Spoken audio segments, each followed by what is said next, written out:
ನಾವೆಲ್ಲ ಖಾಲಿ ಮಾಡಿ ನಮ್ಮನ್ನು ಕಳಿಸ್ತಾರೆ. ಎಲ್ಲಿ ಹೋಗೋದು ನಾವು? ಎಲ್ಲಿ ಹೋಗೋದು? ಅಲ್ವಾ?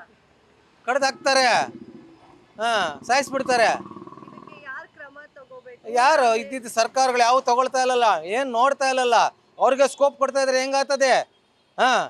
ನೀವು ಸರಿಯಾಗಿ ನಿಂತ್ಕೋಬೇಕು, ಅಡ್ಮಿನಿಸ್ಟ್ರೇಷನ್ ಮಾಡಬೇಕು. ಏನಿಲ್ಲ, ಸ್ಕೋಪ್ ಕೊಟ್ಬಿಟ್ರೆ ಆಗ್ಬಿಡ್ತಾ? ಓಟ್ಗೋಸ್ಕರ ಆಗ್ತದ ಮಾಡಿದ್ರೆ ಆಗತ್ತಾ? ನೀವು ಜನ ನಾವು ತಿನ್ನೋದು ಸಮಾಜದಲ್ಲಿ ಬದುಕಕ್ಕೆ ಕಟ್ಕೊಳ್ಳೋಕ್ಕೆ ಮಾಡಬೇಕು. ನೀವು ಓಟ್ಗೋಸ್ಕರ ಮಾಡೋದಲ್ಲ. ಇವತ್ತಿರ್ತೀಯ, ಹೋಗ್ತೀಯ ನಾಳೆ. ನಮ್ ಜನದ್ದು ತಪ್ಪಿದೆ ಅಲ್ವಾ? ಅವ್ರು ಹಿಂದಿ ಮಾತಾಡಿದ್ರೆ ನಾವ್ ಹಿಂದಿ ಮಾತಾಡೋದು, ಅವ್ರು ಇಂಗ್ಲಿಷ್ ಮಾತಾಡಿದ್ರೆ ತಪ್ಪು. ಅದು ನಮ್ಮ ಕನ್ನಡ ಸಂಘಗಳಿದಾವೆ, ಏನು ಮಾಡ್ತಾರೆ ಗೊತ್ತಾ? ಓದ್ತಾರೆ, ದುಡ್ಡು ತೊಗೊಳ್ತಾರೆ, ಸುಮ್ಮನೆ ಹೋಟ್ಲವ್ರ ಹತ್ರ ಆಗಲಿ ಇನ್ನೊಬ್ಬರ ಹತ್ರ ಆಗಲಿ ದುಡ್ಡು ತೊಗೊಳ್ತಾರೆ, ಸುಮ್ಮನೆ ಇರ್ತಾರೆ. ಅವರು ಅಷ್ಟೇ, ಅವರು ದೊಡ್ಡವರಾಗಿದ್ದಾರೆ ಅಷ್ಟೇ. ಇದು ಮಾತ್ರ ಟವಲ್ ಹಾಕ್ಕೊಂಬರ್ತಾರೆ ಅಷ್ಟೇ ಯಾವತ್ತೋ. ಅಲ್ಲ, ನಿನ್ನೆ ಆನೇಕಲ್ಲಲ್ಲಿ ಒಂದು ಘಟನೆ ನಡೆಯುತ್ತೆ, ಕನ್ನಡ ಮಾತಾಡ್ತೀವಿ ಅದು ತಪ್ಪು. ಸರ್ಕಾರ ಏನು ಕ್ರಮ ತಗೊಂಡಿದೆ? ಅವ್ನ ಯಾಕೆ ಶೂಟ್ ಮಾಡ್ಬೇಕಂತ ಅವ್ರನ್ನು?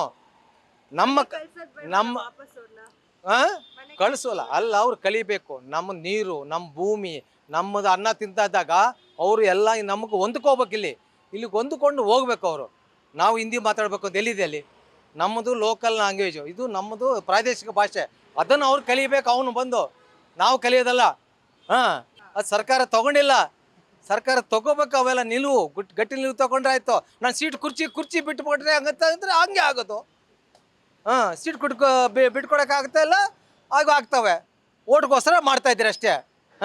ಅವು ಮಾಡಬಾರ್ದು ಓಲೈಕೆಗಳು. ಓಟ್ಗೋಸ್ಕರ ಓಲೈಕೆ ಮಾಡಬಾರ್ದು. ನಮ್ಮ ಸಮಾಜ, ನಾವು ನಮ್ಮದು ದೇಶ ಅಭಿವೃದ್ಧಿ ಆಗಬೇಕು, ನಾವು ಮುಂದೆ ಇರಬೇಕಂದಾಗ ಅವೆಲ್ಲ ಎಲ್ಲರೂ ಸಮಾನತೆಯಿಂದ ಎತ್ಕೊಂಡು ಹೋಗ್ಬೇಕು. ಆ ಭಾಷೆ ಈ ಭಾಷೆಯನ್ನು ಬರಬಾರ್ದು, ಯಾವುದೇ ಬರಬಾರ್ದು. ಗ್ಯಾರಂಟಿ ನ್ಯೂಸ್, ಸುದ್ದಿ ಖಚಿತ, ನ್ಯಾಯ ನಿಶ್ಚಿತ.